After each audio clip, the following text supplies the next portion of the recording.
marami pa akong dadalhin sa liwanag.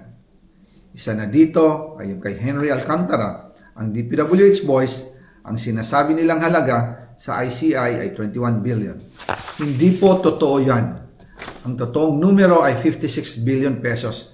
At yung pong halaga na yan ay kay Pangulong Bongbong Marcos at Martin Romales na punta lahat.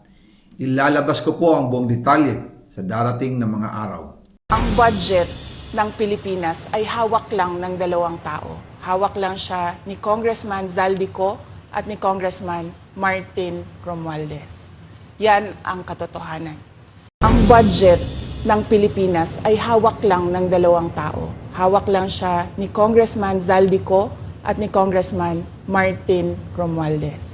Yan ang katotohanan. Para lang mapagtakpan ang mga nagkasala, para makaiwas sa accountability, para hindi ilantad, para ganon ay mawala ang transparency. Ano po ang ginawa ng dating Secretary of the Department of Justice, ngayon po ay Ombudsman, Boying Remulla? Nung tinanong siya sa Kongreso, na paminsan-minsan ay kailangan nating baluktutin ang batas para sumaya ang tao. Tinanong siya kung totoo at tama ang sinabi. Ang sagot niya, yes sir. Siya po ang Secretary of the Department of Justice na ngayon ay Ombudsman.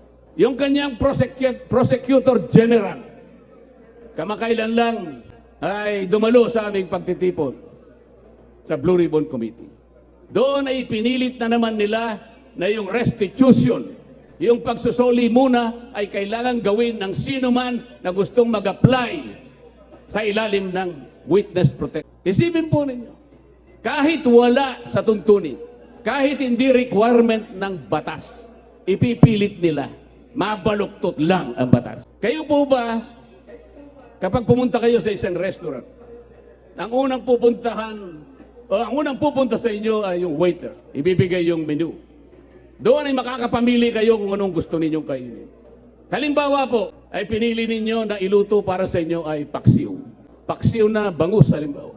Pagkatapos na maibigay nyo sa kanya ang inyong kagustuhan, bigla niya kayong binulungan. Sir, madam, bago ko po iluto ang inyong hiniling na paksiw, ay kinakailangang pumayag kayo na yun ay lalagyan ko ng toyo. Papayag ba kayo? Eh, ang hiniling ninyo paksiw eh. Ang gusto ng Prosecutor General, kahit wala sa batas, ilalagay niya bilang isang requirement para lamang hindi mag-qualify yung tao na gustong tulungan ng gobyerno para usigin kung sino ay nagkasala. Yun po ba'y transparent? Transparent po ba yun?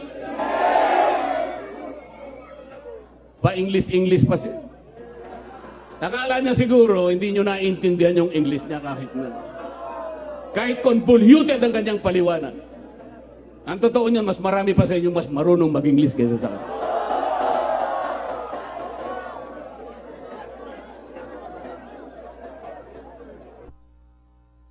Lumabas ang video ni Zaldico.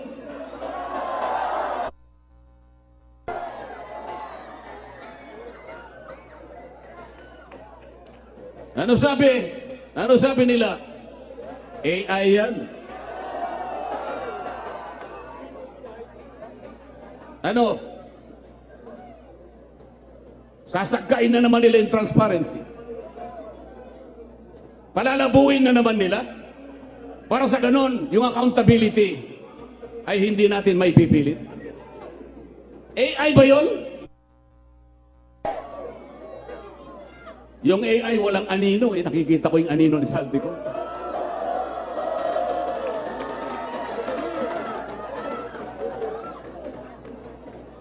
Ngayong kahapon,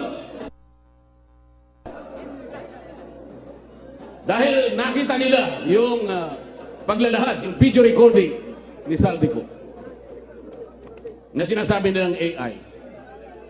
Paano magiging AI? Eh, ito'y unang lumabas sa official page ni Zaldico mismo. Nagpalabas ng statement ang Ombudsman. Ano sabi nila? Kahapon lang ito. O eh, para bago namin tanggapin yan. Kinakailangan na umuwi ka rito at paberipika mo yan. Siguro panutaryo mo yan. Gawin mong opisyal yan. Lahat na po ng requirements ngayon ay kanilang hinihiling. Nakalimutan nila sa mismong charter ng Ombudsman, yung mismong batas na gumawa sa opisina ng Ombudsman. Pwede kang maghain ng complaint sa anumang kaparaanan at anumang forma.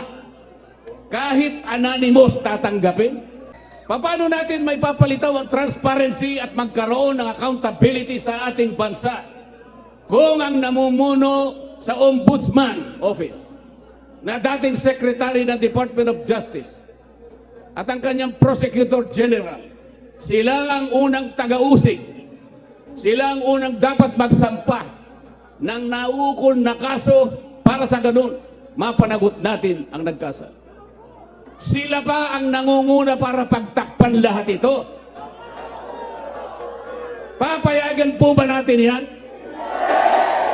Hindi ba iniinsulto nila tayo niya? Papayag ba kayong mainsulto? Yung pangungutang po, walang problema yan. Tayo po, sa maraming pagkakataon, nangungutang din tayo. Ang pinag-uusapan ay yung paggamit mo sa utang. Yung marunong gumamit, magninegosyo siya, kumita siya ng sapat, nabayaran niya yung utang niya, nakapag-ipon pa siya ng konti para sa kanyang pamilya. Ganon dapat. Mangungutang tayo para kulimbatin. Mangungutang ka, hindi para sa ikalalaki, ikasisigla ng ekonomiya. Ang utang ay nanakawin pa. Anong mangyayari sa ating bansa? Mga kababayan, naalala ko po si Isaac sa panahon ng bayang Israel. Noong panahon ni Isaac, ang daming nainggit sa kanya. Gumagawa siya ng mga balon, nag-uukay ng mga balon. Yung mga kalaban niya, mga Pilisteo, inggit na inggit sa kanya sapagkat nakatutulong siya sa mga komunidad. Lahat ng mga balon na kanyang hinuhukay, tinatapunan nila ng dumi. Pero hindi na bagabag si Isaac. Hindi siya tumigil. Alam niya ang kanyang misyon. Alam niya ang kanyang pupuntahan. Marami sa atin ang kagaya ni Isaac, mga kababayan. Si Isaac hindi niya pinatos ang mga duming ipinupukol sa kanya. Ang mga duming itinatapon sa mga balon na kanyang ginagawa.